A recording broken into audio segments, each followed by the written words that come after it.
Silakan Mas. Namanya siapa? Assalamualaikum warahmatullahi wabarakatuh. Waalaikumsalam. Nama saya Ari Ramdhani. Apa? Ari. Gus Ari. Ari Ramdhani. Namanya lebih bagus daripada wajahnya.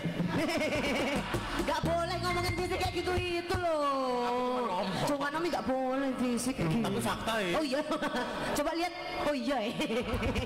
Oh, oi. Tutupan kameramen soalnya aku mau coba loh.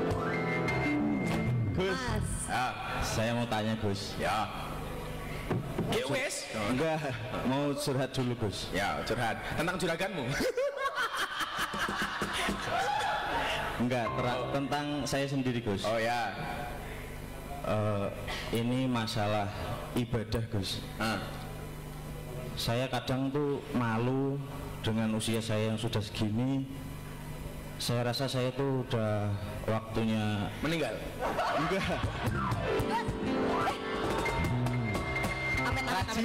Amit. Rajin ibadah Gus. Oh, rajin ibadah. Meninggal. Kadang saya malu sama yang seusia di bawah saya kok. Sholat aja itu gampang itu loh, nggak males-malesan itu loh Gus.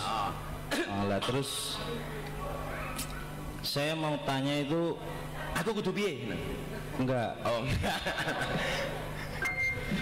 Tuhan itu menciptakan manusia itu untuk taat beribadah kepada Allah. Sedangkan Tuhan juga itu mengizinkan setan untuk menggoda manusia supaya tidak beribadah. Apa saya banyak setannya Gus? Dulu Gus. Okay. Jadi saya pengen penjelasan Gus Miftah itu gimana biar saya itu bisa apa taat yo. Oke, biar bisa disetan ya. Sholat ge gampang ngoten lho Gus, mboten males ngoten pripun Gus. Oke. Terima kasih. Los dondang lanjut lehmu masih tutup no senengmu rasa mikir akhirat nanging elingono yen Israel nakono kabarmu tandane iku ora rindu nanging pengen banget jabut nyawamu. Ari.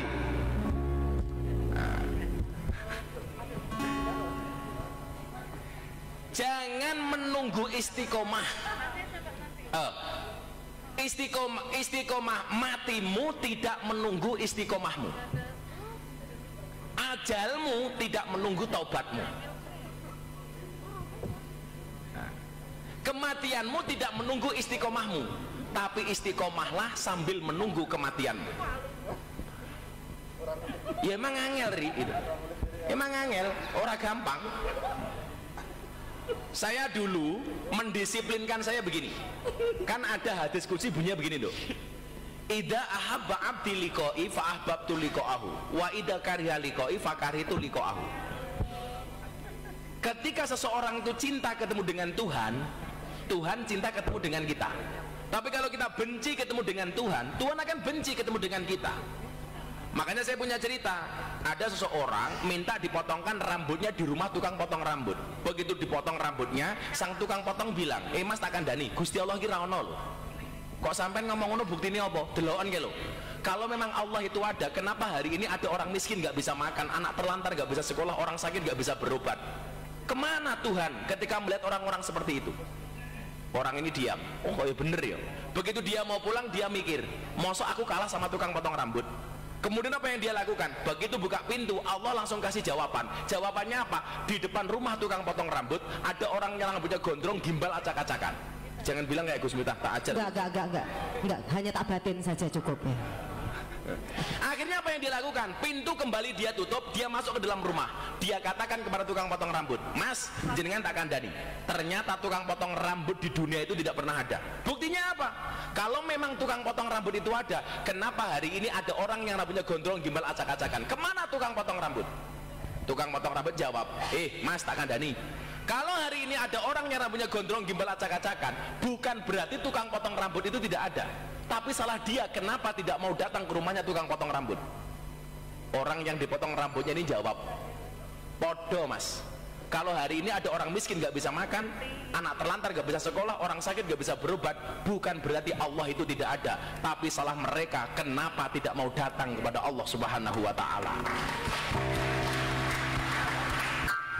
Jadi kan maka dikatakan anak ingdadzoni abdibi, aku itu sesuai dengan prasangka hambaku. Kamu mendekat Allah mendekat, kamu menjauh Allah menjauh. Aku tahu ngerasa gini, bagaimana kemudian saya dulu wes sholat duha, sholat 5 waktu tertib, tapi kenapa kok kemudian hidup saya susah? Ternyata apa? Butuh yang harus saya evaluasi. Sholatku tertib, tapi waktunya orang pas, belum di awal waktu. Kita evaluasi di situ. Oh aku wes sholat tapi ndongaku kurang. Bar sholat aku ndonga. Yang tadinya mat kolamcing komat teko salam pelencing. Akhirnya bar sholat aku ndonga rada oke. Kita evaluasi. Apalagi kemudian kok berani kita meninggalkan sholat. Ingat ya, Nabi Musa dicurhati sama PSK. Bukan PSK, cewek nakal. Dia datang nangis ke rumahnya Nabi Musa. Kemudian Nabi Musa tanya, kenapa kamu nangis ke rumah saya? Nabi Musa, saya wanita pendosa. Apa dosa yang kamu lakukan? Saya berzina, kemudian saya hamil. Ketika anak lahir saya bunuh. Nabi Musa bilang, kamu pergi dari rumah saya. Rumah saya rumahnya orang baik. Kenapa kamu datang membawa dosa? Dia pulang nangis. Begitu perempuan ini nangis, malaikat Jibril datang menegur Nabi Musa. Mus, apa Jibril? Kenapa perempuan itu kamu usir? Gimana? Dia datang membawa dosa, dia zina, hamil, kemudian anaknya dibunuh. Nggak bisa. Apa jawaban malaikat Jibril kepada Musa? Mus, awakmu tak kandani. Kamu tahu nggak? Ada dosa yang lebih besar daripada orang zina, daripada hamil kemudian anaknya dibunuh. Apa Jib? Ketika seseorang meninggalkan sholat dengan sengaja tanpa sebab dan alasan, itu lebih besar daripada dia berzina, lebih besar daripada membunuh anaknya. Maka kemudian saya bilang begini, kita itu sholat bukan karena diperintah oleh Tuhan, tapi karena kita malu semua hidup kita dicukupi oleh Tuhan. Saya bilang kita itu berbakti kepada orang tua bukan karena perintah agama, tapi karena kita memang butuh berbakti kepada kedua orang tua. Kenapa kamu sholat? Bukan karena beri perintah, tapi karena saya memang butuh untuk sholat. Jadi enteng pemahamannya. Tapi karena perintah abot. Kayak kemarin Marjuki bilang sama saya, alhamdulillah bro, sholatku mulai tertib. Tapi aku rong iso ninggalke bir. Ya ora masalah, wong cangkem-cangkemmu dhewe, aku ya ngono to.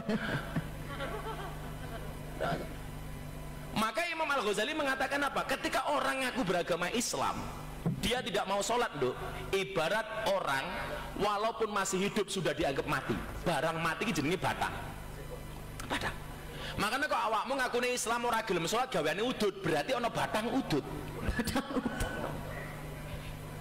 Ya. Ibu sholat, suaminya nggak sholat, bengi ibu dikeloni bapak, berarti ibu dikeloni batang. Bojo wedok ora sholat, sing lanang ora sholat, bengi turu bareng, batang kelonan.